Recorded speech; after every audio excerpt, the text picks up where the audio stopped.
Hello viewers, welcome back to my channel মিষ্টি গ্রাম। আমি চন্দ্রিমা হাজির হয়েছি আবারও আর একটা নতুন রেসিপি নিয়ে।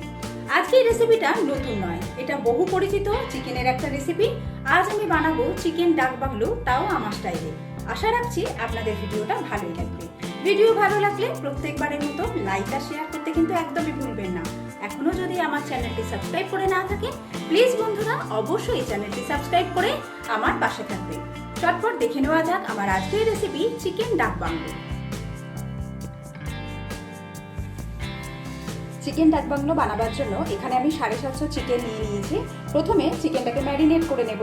তার জন্য দিয়ে দিচ্ছি 2 টেবিল স্পুন টক দই, 1 টেবিল স্পুন আদা রসুনের পেস্ট দিয়ে দিলাম, হাফ চামচ গোলমরিচের গুঁড়ো, এখানে দিয়ে দিচ্ছি 1.5 টিস্পুন ঝাল লঙ্কার গুঁড়ো,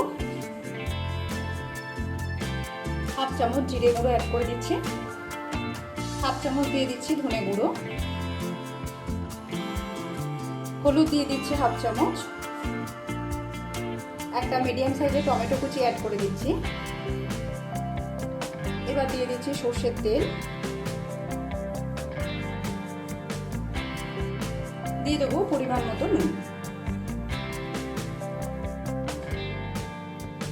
সমস্ত কিছু খুব ভালোভাবে মাংসের সাথে মাখিয়ে নেব।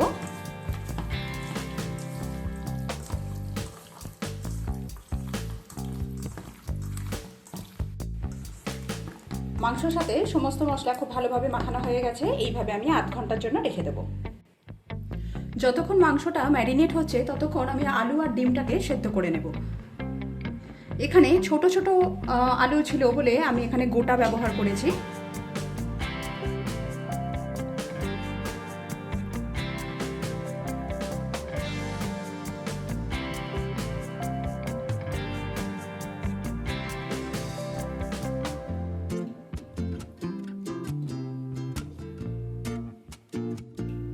একটা ভাজা মশলা তৈরি করে নিতে হবে। তার জন্য কড়াতে দিয়ে দেবো 1.5 টিস্পুন গোটা ধনে, 1 টিস্পুন গোটা জিরে, হাফ টিস্পুন গোটা গোলমরিচ আছে, 4টে লবঙ্গ, 4টে ছোট এলাচ, আর এখানে ছোট ছোট 2টো দারচিনি স্টিক নিয়েছি। সামান্য একটু নুন অ্যাড করে মশলাগুলোকে ড্রাই রোস্ট করে দেবো।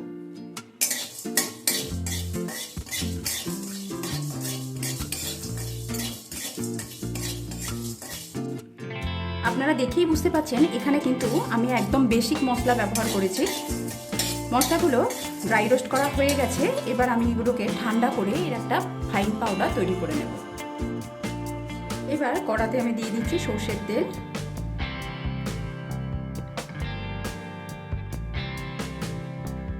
তেল গরম হয়ে গেলে প্রথমে আমি ডিমগুলোকে হালকা করে একটু ভেজে নেব। এমনিতে ডাক বাংলোতে ডিম কিন্তু ভাজা হয় না, কিন্তু ডিম ভেজে নিলে আমার মনে হয় এর স্বাদটা একটু বেশি ভালো লাগে।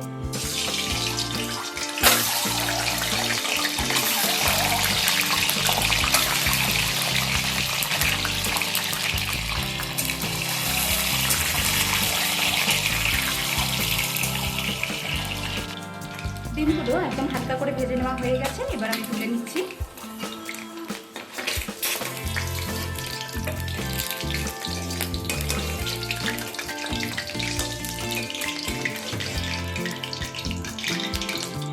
এবার এই তেলের মধ্যে সামান্য পরিমাণ নুন অ্যাড করে দিলাম,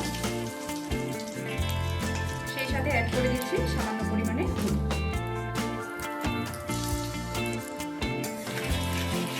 এবার সেদ্ধ করে রাখা আলুগুলোকে ভেজে নিই।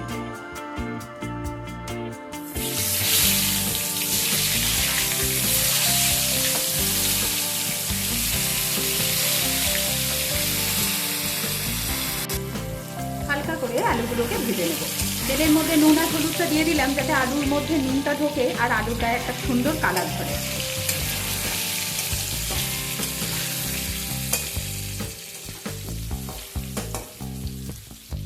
আলু ভেজে নেওয়া হয়ে গেছে, এবার তুলে নিচ্ছি।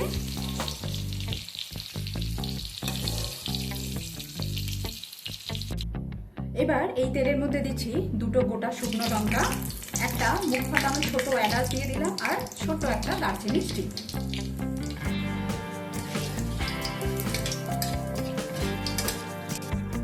এবার এর মধ্যে স্লাইস করে কেটে রাখা 3টে মিডিয়াম সাইজের পেঁয়াজ অ্যাড করে দেব।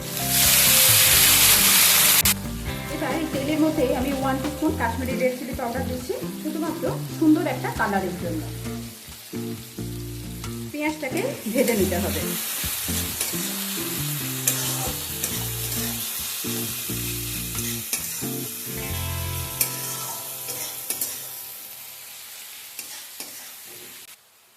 পেঁয়াজ ভাজা হয়ে গেলে এর মধ্যে আমি 1 টিস্পুন আদা রসুনের পেস্ট অ্যাড করে দিচ্ছি। আদা রসুনটাকে কিছুক্ষণ একটুখানি ভেজে নেব যাতে কাঁচা গন্ধটা চলে যায়।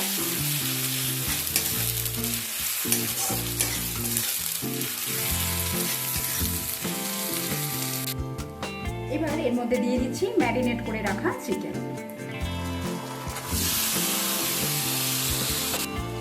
এবার চিকেনটাকে ভালোভাবে কষিয়ে নিতে হবে।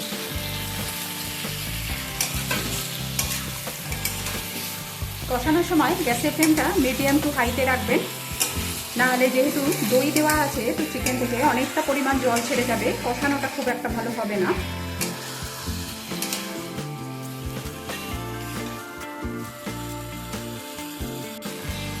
চার থেকে 5 মিনিট সময় নিয়ে আমি চিকেনটাকে ভালোভাবে কষিয়ে নেব। 5 মিনিট সময় নিয়ে চিকেনটা খুব ভালোভাবে কষিয়ে নিয়েছি। এবার এর মধ্যে আমি ম্যারিনেট করেছিলাম যে পাত্রে, সেই পাত্র ধুয়ে সামান্য পরিমাণ জল অ্যাড করে দিচ্ছি। সেই সাথে দিয়ে দিচ্ছি ভেজে রাখা মশলা। আরও প্রায় 2 থেকে 3 মিনিট সময় নিয়ে চিকেনটাকে ভালো করে একটু কষিয়ে নেব মশলার সাথে, যাতে মশলার ফ্লেভারটা চিকেনের মধ্যে খুব সুন্দরভাবে ঢুকে যায়।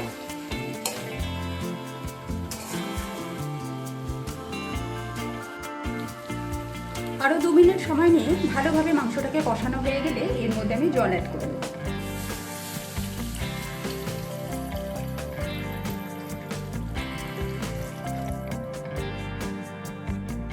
একবার ভালোভাবে মিশিয়ে নেব।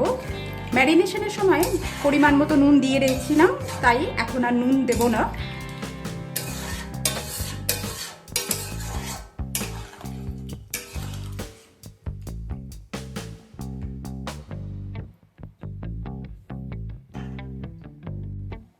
এবার এটাকে কভার করে দেব, 7 মিনিটে এইভাবে রান্না করে নেব। এবার এটাকে চাপা দিয়ে দেবো প্রায় 7 মিনিটের জন্য।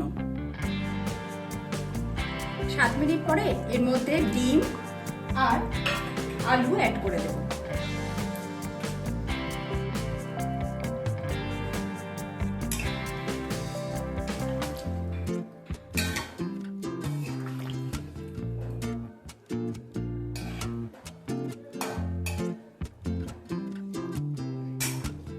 আবারও প্রায় 7 থেকে 8 মিনিটের জন্য এটাকে চাপা দিয়ে লো ফ্লেমে রান্না করে